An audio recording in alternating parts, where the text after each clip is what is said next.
So, welcome to the webinar about privileged access management. I really thought this was an important webinar to have with all of the cybersecurity issues happening. You know, you hear about ransomware and spam and malware and T-Mobile got hacked and whoever else got exposed to all kinds of data leakage. How do you prevent that, or how can you at least mitigate it? That's a big piece of what privileged access management is all about. So today I have a few things to talk to you about. So first, like I said, what is it? What is PAM, Privileged Access Management? Why is it important? I'm going to give you a few statistics, some pitfalls if you don't have it, and then I'm going to talk a little bit about mitigation and remediation. Like, how do you get a handle on it? How can you protect your business, your company from all of these cybersecurity issues and attacks? And then I want to talk to you about PAM and Senior Segura. I have partnered with a great company called Senior Segura, and they are a leader in cybersecurity, and they focus on privileged access management as one of their core products. And then at the end, I'll do a little Q&A. So let's get into it. So what is it? What is privileged access management? So it's basically a cybersecurity strategy to help protect you from unauthorized access to your data, to your information, to your systems, to your devices. And if you have a good privileged access management solution in place, it'll also allow you visibility into who's doing what with your data, who's accessing your devices, what are they doing? Because that's important. If you don't know what you're exposed to, you don't know who's accessing your data. Why is it important? So as I explain what it protects you from, you can see why it's important, right? So a lack of control around your data is going to be just detrimental to your business. So it provides control around data, systems, devices. So if you think about the Internet of Things, so let's just say on your job, you have a laptop, you're accessing all kinds of information for your company on the job that you work on. You have a company cell phone that can access data, and that's connected to some Bluetooth device. And then when you connect to a portal, that's some other connection. It just turns into a spider web, if you will, or a network of things that you can access that other people can have access to. So that's why privileged access management is important. And before I get into the stats, let's talk a little bit about a privileged account. So what makes it privileged? So tech support, that's a good example. So if you think about tech support, right, they can access your laptop. They can log on as an admin. They can change things. They can see what you're working on. They can read your files if they wanted to. So even something as, I was looking at something earlier, a service account. So those people that can go in and shut things down, change things, change your device. We use a lot of mobile devices these days. So if you don't have control around the access to all of those things, then you don't have privileged access management and you don't have control, which exposes you to all kinds of cybersecurity attacks. That is the point of PAM. So I wanted to talk to you a little bit about statistics. Now, these are just general statistics, but they're so impactful. So for one, I just did a Google. 62% of employees have access to data they shouldn't have access to. And I know some of this to be true for a fact because when I was consulting, I had a coworker say, yeah, so I see you got a pretty good raise. I'm going, how do you know that? Well, I have access to this, and that gives me access to all of the salaries to everybody in our department. What? That's supposed to be confidential. Well, it wasn't. Here's another one. Offboarding. What that means is, before I talk about this statistic, so when you're offboarded as an employee, things should be shut down, turned off, access should be disabled, email, all of those things, and especially turning in or shutting down your devices, um, restarting and refurbishing your laptops. A lot of times, some of those things are not done the way they should. So an estimated 63% of former employees still have access to company data. What do you think they could do with that company data if they decided to access it? And I know it's a little old, but at the bottom of my screen here, I was just curious. In 2020, 90% of employees could access sensitive data long after their dismissal. And that dismissal could be they resigned or they were voluntold to leave, like they got fired, laid off. It's concerning. It's really, really scary. And one other thing in terms of stats that I wanted to share with you is third-party vendor access. So let me just take a pause right here and say that is the sweet spot of Plumleaf VPA. So what are your third-party vendors doing when they're implementing the projects? How is it going? But also it ties into what are you giving your third-party vendors access to?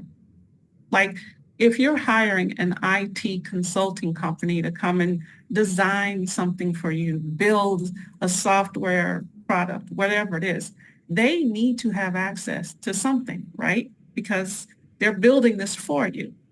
But have you done an assessment to say, how are they protecting themselves? If you're sharing your data with a third-party vendor as a customer, as a client, how are they protecting your data? And so that flows into this slide here. Excuse me. About 98% of all organizations who have third-party vendors know at least one of them has experienced a data breach. So if your third-party vendor, again, is connected to your data or has access to your data, and they've experienced a data breach, what does that do to you? And that's estimated to the other side of it, that 29% of companies have experienced data breaches that are due to third-party attacks.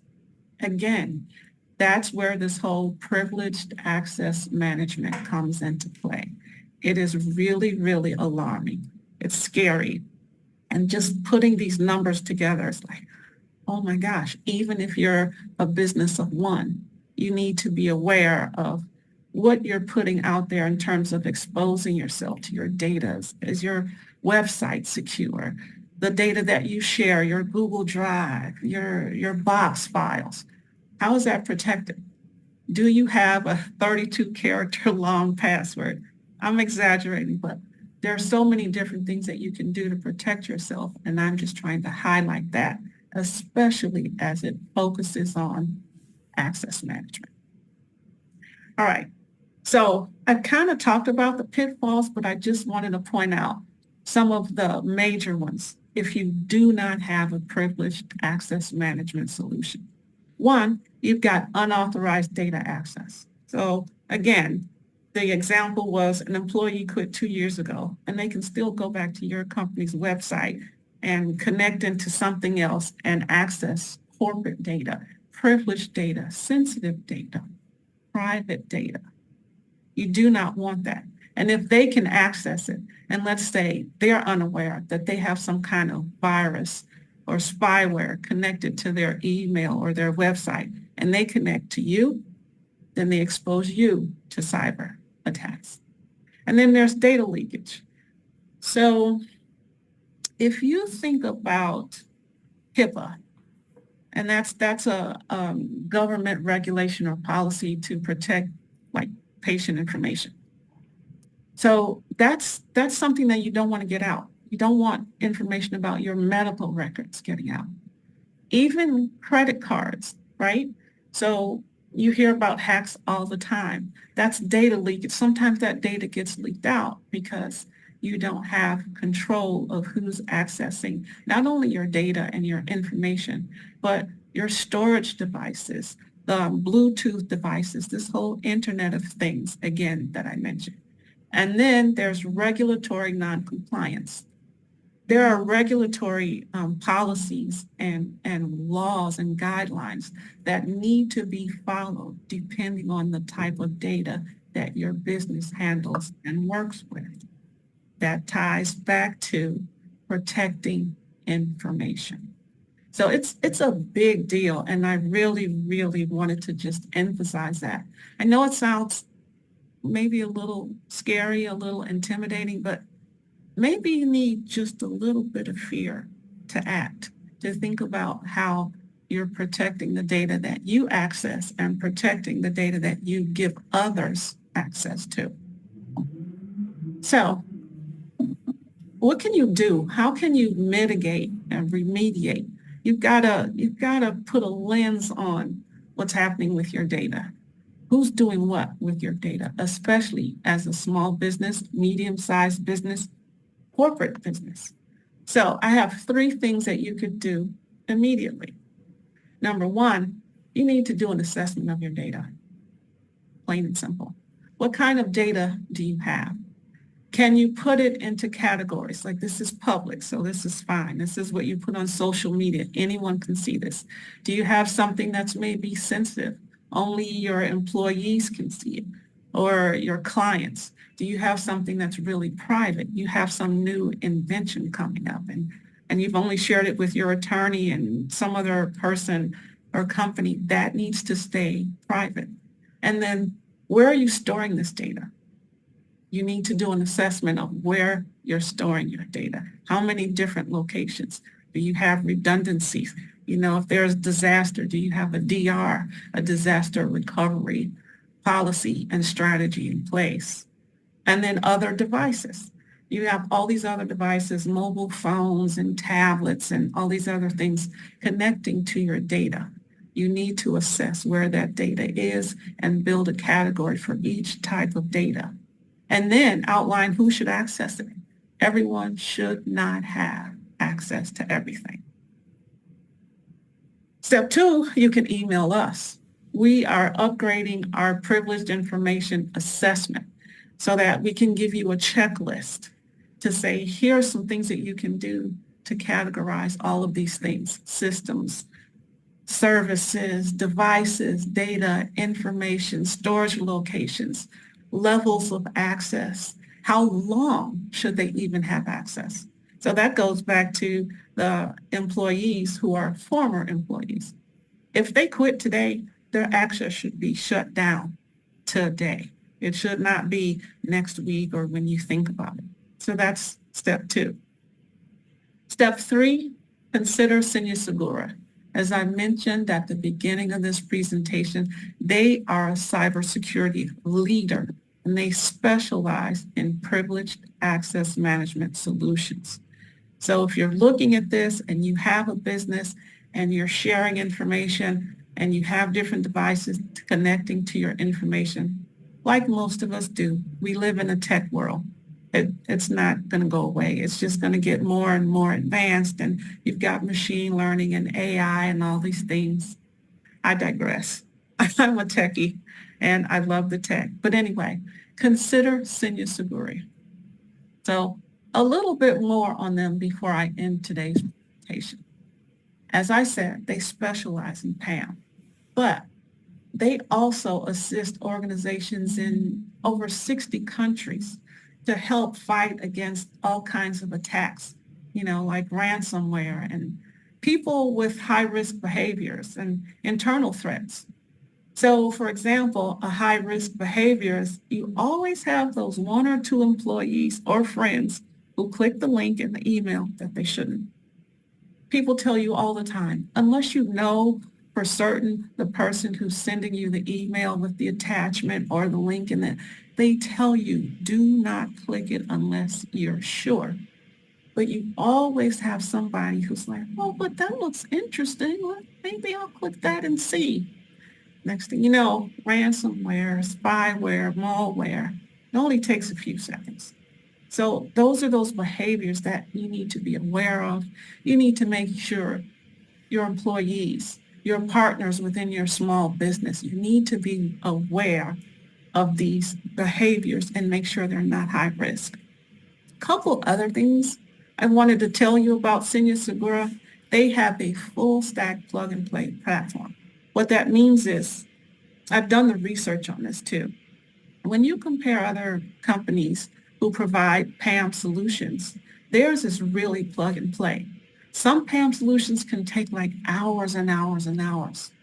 They've timed theirs, and I think in comparison to theirs is one of the shortest in terms of how long it takes to set up their privileged access management solution, get it installed, and ready to go. So that's another advantage of Senior Segura's product. And the last one, which is really important, and I wanted to just highlight what this is, they've recently achieved compliance with GDPR. GDPR is a European governing body that protects data. That is one of the most stringent data privacy regulations in the world. And Senior Segura has recently achieved compliance with them. So that really gives me more comfort, more peace of mind, more confidence to say, we're proud to be partnering with Senior Segura. So if you have questions and if you're considering a privileged access management solution, scan the code, book a meeting with us today. Let's talk about it. Let's see how we can get you on board and get you going and give you peace of mind so you can sleep a little bit better at night, so you don't wake up being edgy like, oh my God, what happened to my data? How is it going? Who accessed my sensitive server? All of those things, they can help really curtail and control some of these attacks in terms of cybersecurity. So that's kind of the end of my presentation, but I wanted to just pause to see if there are any questions before I conclude. Whatever questions you have, you can email me with those questions. You can post those questions after I stop the recording. Feel free to reach out to us any way you feel. But I encourage you, schedule a meeting with us today. Let's talk about how you can protect your data, your devices, your systems. So that concludes my presentation. Thank you for attending. Here's the email that we focus on the most. Let's talk at plumleafvpa.com. You have my website. Everything is Plumleaf VPA. And when this conclusion is totally done and finished, I will publish this on my YouTube video channel. Thanks again for attending, and I will end the recording now.